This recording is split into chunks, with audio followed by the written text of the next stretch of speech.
the work that I do is angel readings, and also I tune into the guides, and I'm able to see, feel, and hear messages from the other side when people die.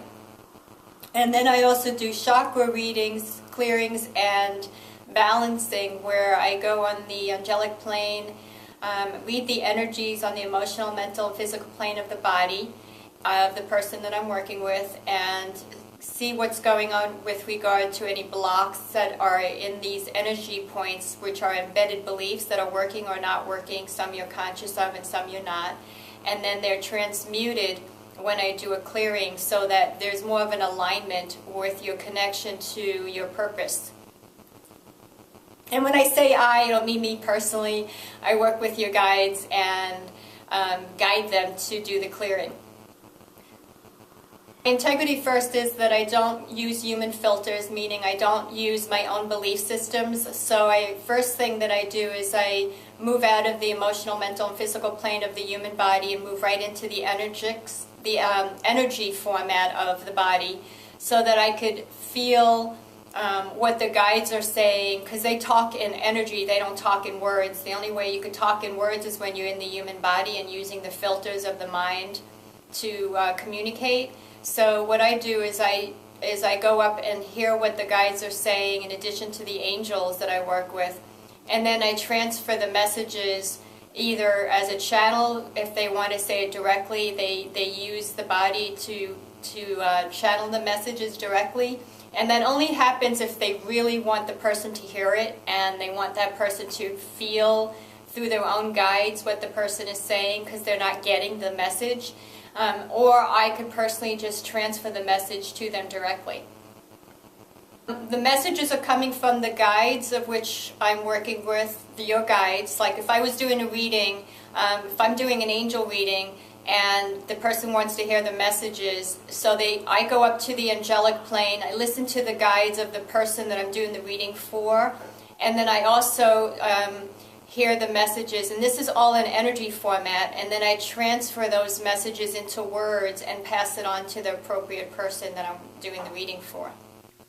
Okay, so I'm doing a reading for you. So the first thing that I would do is I would tune into the guides and ask the guides if the reading that I'm doing for the person, meaning you, I say the person because that's how they need to hear it.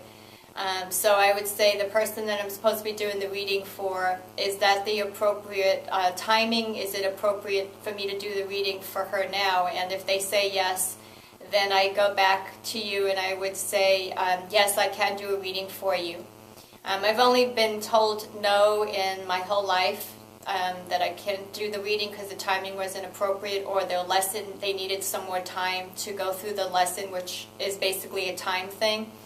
And so at that point, then what I would do is I would raise my energy out of the mind, the emotional mind, the mental mind, the emotional body, and the physical body, the heart. I would just kind of go out of the body onto the angelic plane and start to listen to the energies of what your guides are saying and what the angels are saying. And then I would also do a chakra reading, because that's part of the reading, where I would see where the beliefs are embedded in which one of the chakras, because that relates to the lesson that you're going through, or the question as far as a manifestation of something, a relationship or work or whatever. So at that point I would say, do you have any questions you want me to ask before we do the reading, and which area do you want me to focus on, or do you want a generic reading? And you would answer that question, and then I would go up to them and ask them what the answers are with regard to what they asked, or what you asked. And I would take the energies, come back into the body, transfer it into, sometimes I come back into the body, sometimes I stay out of the body, and I'm still able to communicate through a channeling format, and it's hard to explain what that feels like, because it's an experience. And then what I would do is just transfer the energies into words and say back to you of what the message is with regard to that, in addition to where it's relating in your life. If it's in one of your chakras, for example, in your first chakra, which is a common thing when it comes to a life lesson or a karmic thing. I would say the reason this is happening is because it relates to, and the answer could be something either a life lesson or a karmic lesson. If it's going on in their heart or in their third chakra, which is confidence, or in their heart chakra, it could relate to themselves, how they love people, how they love themselves, how they deal with relationships, their confidence. So it depends on where the belief is being embedded, because these beliefs are things that you came into to learn lessons from, or blocks that you're going through with regard to the lessons that are putting you in a, what I call a unconscious format, because you're maturing in that lesson. And so that's why there are challenges, because you're growing and maturing in that area. There's two levels of chakras. Most people, when they read chakras, read the human level of the mind and the emotion and the physical body on the human plane. The reason why, the gift that I have is to go out of the bodies. I read it from the angelic plane. So I'm reading not only the embedded beliefs that are in the human body, but I'm also reading it from an energetic point, because when you move into the energies and you transmute the energies around the belief systems that are embedded in the chakras, you don't have that attachment, you don't have the fear, you don't have the insecurity that keeps you stuck in repeating something or feeling like you're not moving forward, because it's transferred into energy, and energy is easier to transmute than it is if you're stuck in the body trying to work through the lesson. It takes a longer time because of the attachments to the fears, the insecurities, or having a difficult time letting go of something. Like if you had an experience that was very challenging to you, the mind keeps playing that story over and over and over again. The emotions keep holding on to the emotions because it doesn't feel good. So you have a difficult time letting go. But when I work and raise through hypnosis, which I'm certified, and I put you into a hypnotic state, raise your body up where there's not an attachment to the humanness of it, and then work with your guides to transmute the energies. There's no attachments because your humanness isn't in control of trying to force it or hold on to it. It's like holding on to a cord and someone else is holding on to the cord, and that other side of the cord is your humanness. Well, when your body's raised, there's no cord, there's no rope you're holding on to. So it's let go. It's like, I'm done. It's like cold turkey. You quit smoking. You just let it go. You're finished. It's kind of like that kind of experience. You still are responsible for embedding the new beliefs that are put into the physical body, mind, and emotions. You're still responsible for doing what is necessary to solidify that. It's like becoming a runner. You still have to put your shoes on, you still have to put your outfit on, you still have to go out and do the work per se. But there's also the mind and the emotional through meditation of feeling like you can do the running.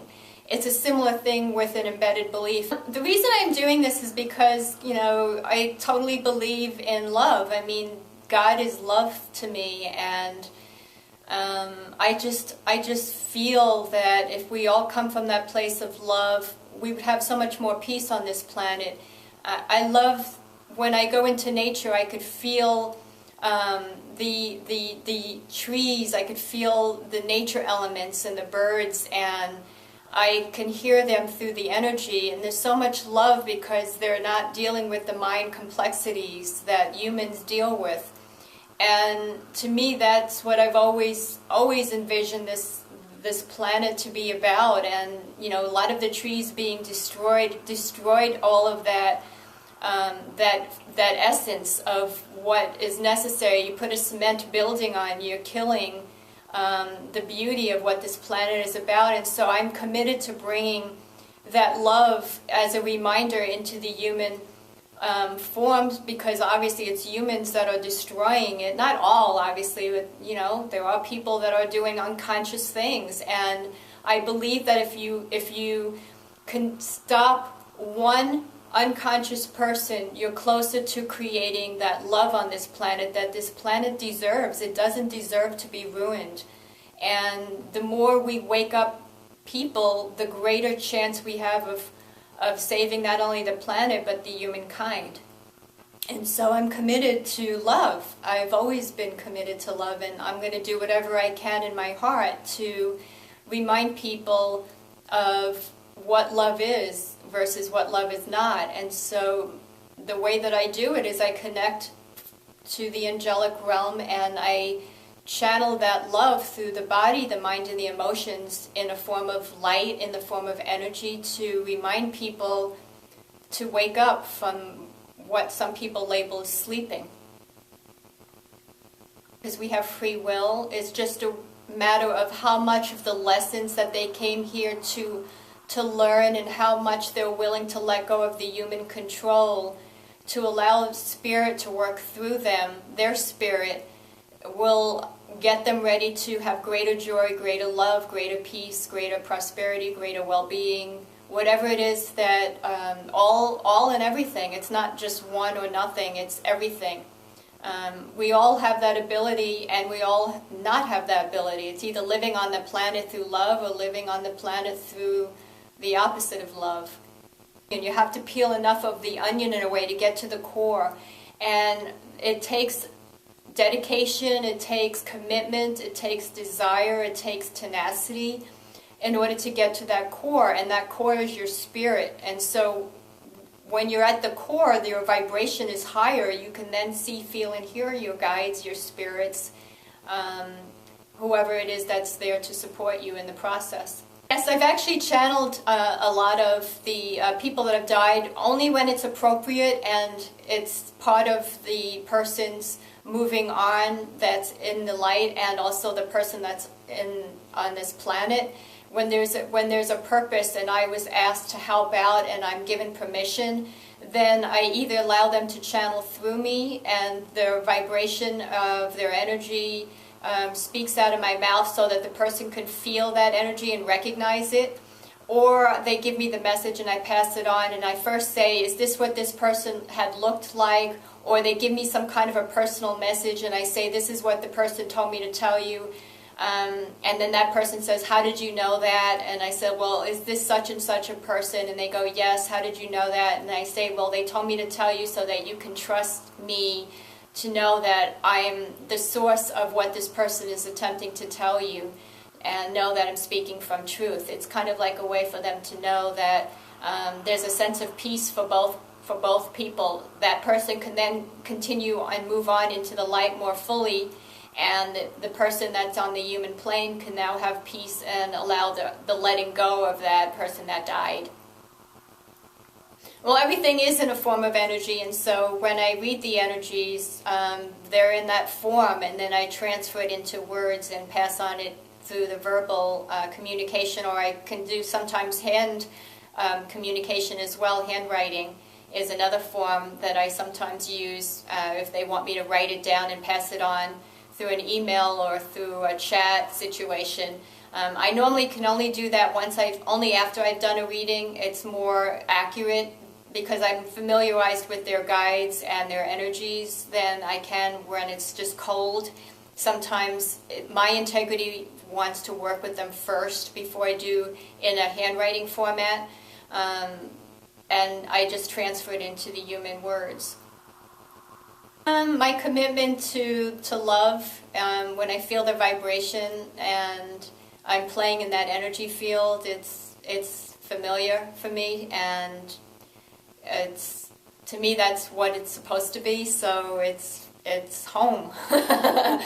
And so I'm able to play in that energy field.